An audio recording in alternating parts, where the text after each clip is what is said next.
दामाद के साथ व्यापार करने लगा। रत्नसारपुर नगर के स्वामी चंद्रकेतु राजा थे। उस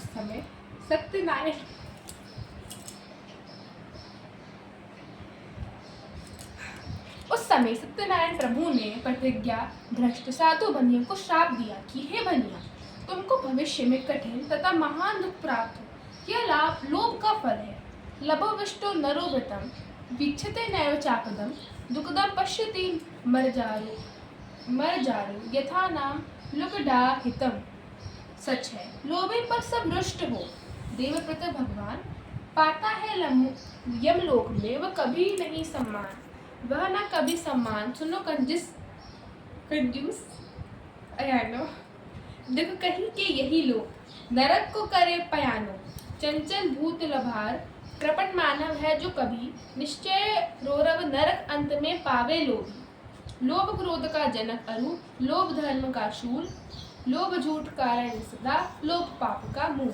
सत्यनारायण स्वामी ने बनिया को शाप देकर ये कहा कि एक दिन दो चोर राजा का बहुत सा धन चुराकर भागे और जहाँ पर साधु बनिए अपने दामाद के साथ सोया हुआ था वहां पहुंचे।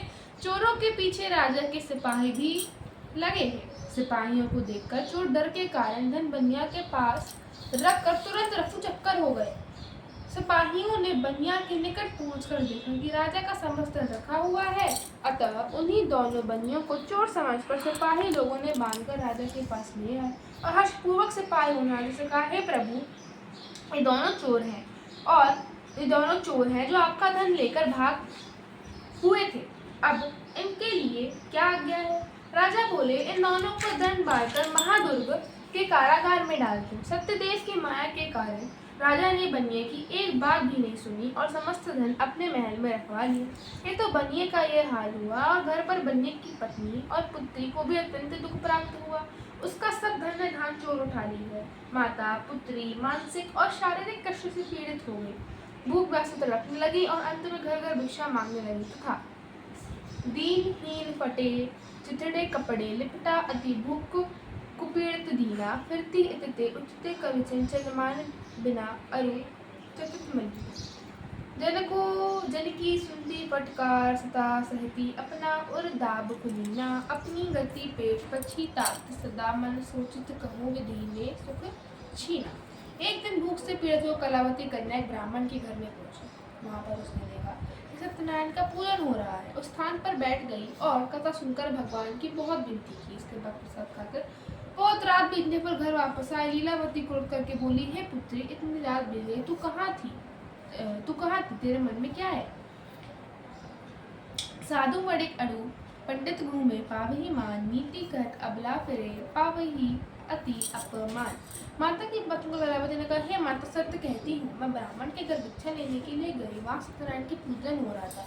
पूजन दुख से मुक्त करने वाले, मानसिक फल देने वाले लीलावती कन्या का व्रत भगवान का व्रत करने के लिए उद्यत हुई और प्रातः काल कन्या से बोली, तू पूजन की सामग्री एकत्र कर, आज भगवान का पूजन करूंगी। बंधुओं के सर्वजनों के सहित उस स्त्री ने सत्यनारायण का पूजन किया और प्रभु से प्रार्थना की, हे भगवान, यदि मेरे पत्नी और दामाद शीघ्र वापस आएंगे तो फिर आपका वच धारण करूंगी। मेरे पति तथा दामाद से कुछ अपराध हो गया है, भगवान उसे क्षमा कीजिए। अवगुण कियो तो बहु कियो, करत न लाई लाज। अवगुण मेरे बापूजू, बकस गरीब निवाज। इस प्रकार लीलावती के व्रत पूजन और प्रार्थना से भगवान प्रसन्न हो गए और चंद्रकेतु राजा सपने में कहा, राजन, प्रातः काल उन दोनों बनियों को कारागार से मुक्त कर दो और जो कुछ उन दोनों का धन छीन लिया वह उन्हें वापस कर दो। यदि ऐसा न करोगे तो तुम्हारे राजपुत्र और धन सहित नष्ट कर दूंगा। इस प्रकार सुनने से राजा से कहकर भगवान अंतर्धान होकर राजा प्रातः काल लोगों के साथ सभा में बैठे और रात्रि का देखा स्वप्न लोगों से कष्ट बोले, हे राजन, स्वप्न सत्य प्रतीत होता है। स्वप्न की आज्ञा के अनुसार ही आचरण करना उचित है।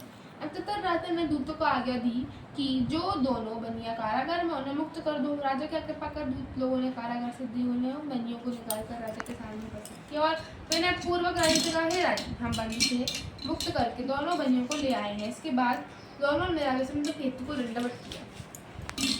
अपना पूर्व वृतांत सोचकर भय से व्याकुल हो मौन रहे। वे भयभीत थे इसलिए थे कि राजा मन की बात को नहीं जानत है कोई, पहले तो बंदी भयो अब जाने क्या जाने होए।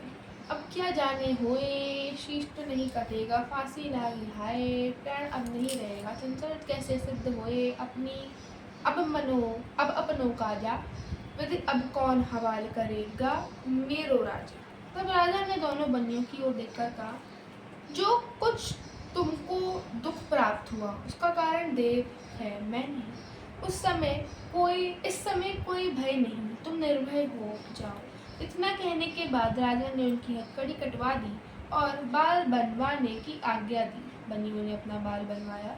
तत्पश्चात राजा ने उन दोनों को वस्त्र तथा आभूषण सुसज्जित किया तथा मीठे वचनों से राजा ने बनियों को संतुष्ट किया और उनका जो धन लिया था उसका धन द्रव्य उन्हें दे दिया तथा अंत में राजा ने उनसे कहा, तुम अपने घर प्रस्थान करके पाकर बनियों ने कहा, अब आपका आदेश है तो हम घर जा रहे हैं। इस प्रकार वह कहकर दोनों अपने घर के लिए प्रस्थान किए।